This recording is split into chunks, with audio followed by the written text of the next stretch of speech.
Olá a todos, muito prazer. Eu me chamo João Pedro, sou aluno do curso de graduação em odontologia da Universidade Federal Fluminense, Instituto de Saúde de Nova Friburgo, e hoje venho aqui com a ajuda dos meus colegas Guilherme e Everaldo e sob orientação do nosso professor Tiago, professor de anatomia topográfica da cabeça e pescoço, apresentar para vocês esse painel sobre o nervo miolóide, variações anatômicas e consequências clínicas na anestesia local. Bem, primeiramente, o bloqueio do nervo alveolar inferior ele é possivelmente a técnica anestésica mais importante, mais empregada para o controle da dor dentro do consultório odontológico. Porém, é uma técnica que ainda apresenta muitas falhas, seja por parte do profissional ou por outras questões, como inervação acessória, que é justamente o assunto que nós vamos tratar hoje. Inervação acessória é essa que, de acordo com a literatura, apresenta o nervo miolóide como principal responsável, vamos dizer assim. Bom, esse estudo ele tem como objetivo avaliar as variações anatômicas do nervo miolóide como fator contribuinte para possíveis falhas na anestesia local e apresentar também algumas alternativas para contornar essas situações, essas consequências de falha, para evitar essas falhas. Trata-se de uma revisão de literatura. Como vocês podem observar, nós utilizamos algumas bases de dados eletrônicas, como o PubMed, SIA, Scopus, e os descritores relacionados ao tema, que nós achamos mais pertinentes para a obtenção dos nossos artigos. Bom, o que a gente conseguiu concluir com a nossa pesquisa? Que apesar de ser considerado a parte motora do nervo alveolar inferior, como muitas literaturas mostram para a gente, que o nervo miolóide ele é a parte motora do nervo alveolar inferior, classificando assim como um nervo misto, alguns estudos histológicos revelam que o nervo miolóide ele contém fibras sensitivas que podem fornecer a inervação sensitiva dos dentes inferiores e parte da pele do mento. Isso já nos mostra aí que o que foi abordado inicialmente é sim uma hipótese muito forte, trazendo o nervo miolóide como principal responsável aí por essa inervação acessória que vai atrapalhar o nosso bloqueio do nervo alveolar inferior, vamos dizer assim.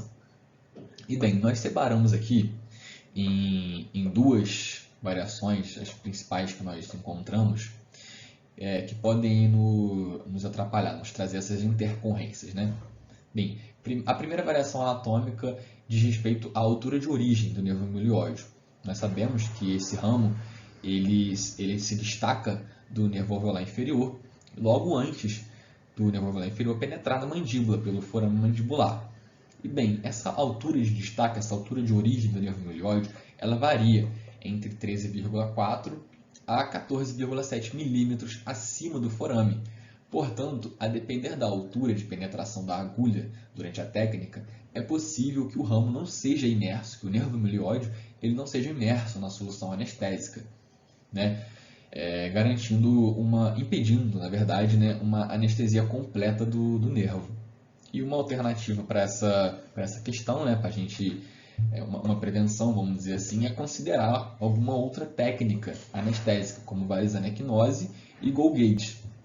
No caso de varizanequinose, nós temos nessa técnica uma penetração da agulha num plano mais superior do que no bloqueio do nervo alveolar inferior, aumentando a probabilidade de que vias nervosas acessórias, como o nervo miolóide, sejam envolvidas nesse bloqueio.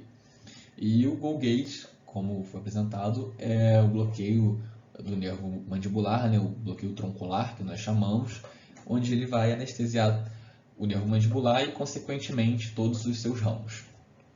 Bem, uma vez que o nervo miolóide ele corre pelo sulco miolóide, assim que se destaca do alveolar inferior, ele vai em direção ao músculo miolóide, como nós estudamos e tudo mais, para inervá-lo de forma motora. Como então que pode acontecer uma inervação acessória? Se ele vai em direção ao músculo, como é que ele pode inervar os dentes e pele do mento? Como que isso acontece? Bem, estudos mostram que na superfície lingual da mandíbula são notadas pequenas aberturas ósseas chamadas de foraminas acessórias, que normalmente se ligam ao canal mandibular. E alguns trabalhos revelam que 20% da inervação do arco inferior é realizado pelo nervo miolóide, logo após esse penetrar na mandíbula justamente por essas foraminas.